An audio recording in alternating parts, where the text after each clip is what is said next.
west of Edmonton, we had trees and a lake, and we had pastures for our horses. And at the top of the stairs in our house, we had a poster that I'm sure most of you are familiar with. It's a picture of a clear-cut with the line from Julius Caesar, "Forgive me, thou bleeding piece of earth, that I am meek and gentle with these butchers."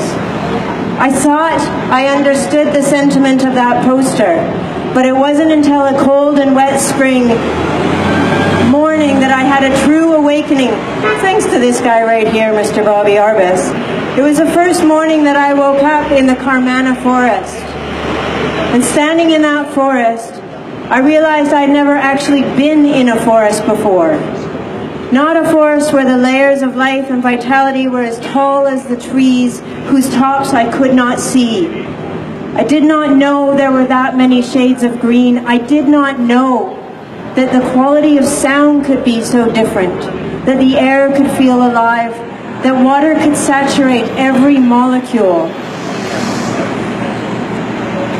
I did not know what had been lost from those clear cuts that we had driven through to get to the Carmanah Valley that day. I did not know what an old-growth forest was until I'd been in the perfect beauty of that intact forest, and beauty matters. Natural beauty reminds us this world is a precious and delicate place, and our role on this planet has to go far beyond figuring out how we can make money off of it.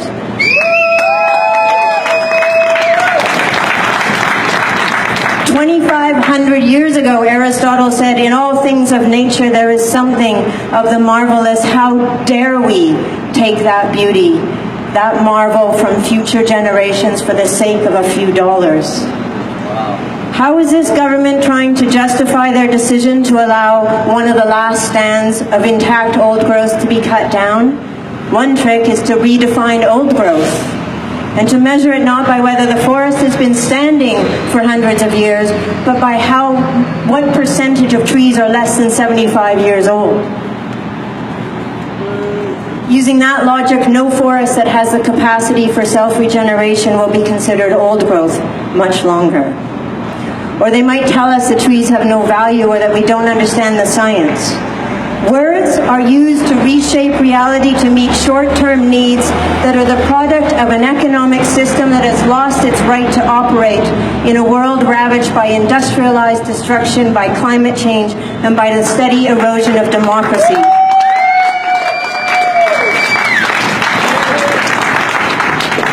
In 1940, Orwell warned us that political language is designed to make lies sound truthful and murder respectable, and to give the appearance of solidity to pure wind. We need to change how land use decisions are made in this province. Last night, after attending the Future of Forest event with my children, my 9-year-old daughter wondered aloud if Christy Clark had asked the CVRD about cutting down the Walbrand trees. I asked her to elaborate. She said, if Justin Trudeau wanted to do something in BC, he would ask Christy Clark. So if Christy Clark wants to do something in the CVRD, she should ask the CVRD.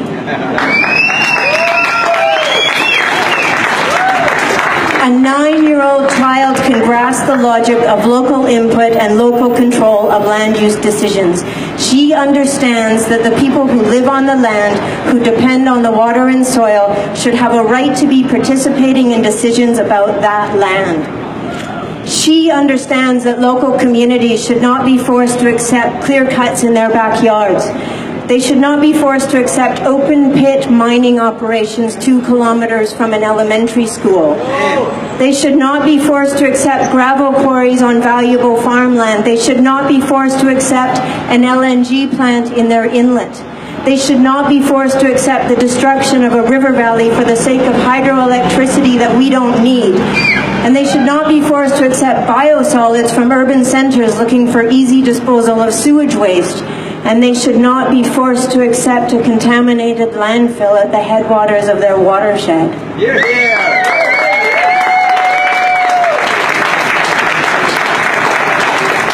We need to change how land use decisions are made in this province. First Nations, Local community representatives and local governments need to be at the table.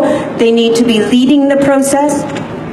And they need to be truly respected, not treated like a box that needs to be checked, while industry and the provincial government run roughshod over the traditional territorial rights and over the long-term well-being of ecosystems and the communities that depend on them in their unrelenting drive to get to yes.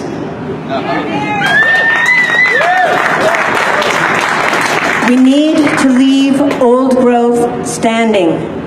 We need to protect soil, water, and air for future generations. We need to truly listen and take guidance from First Nations and local communities. And we need to start making decisions that our grandchildren won't need to forgive us for.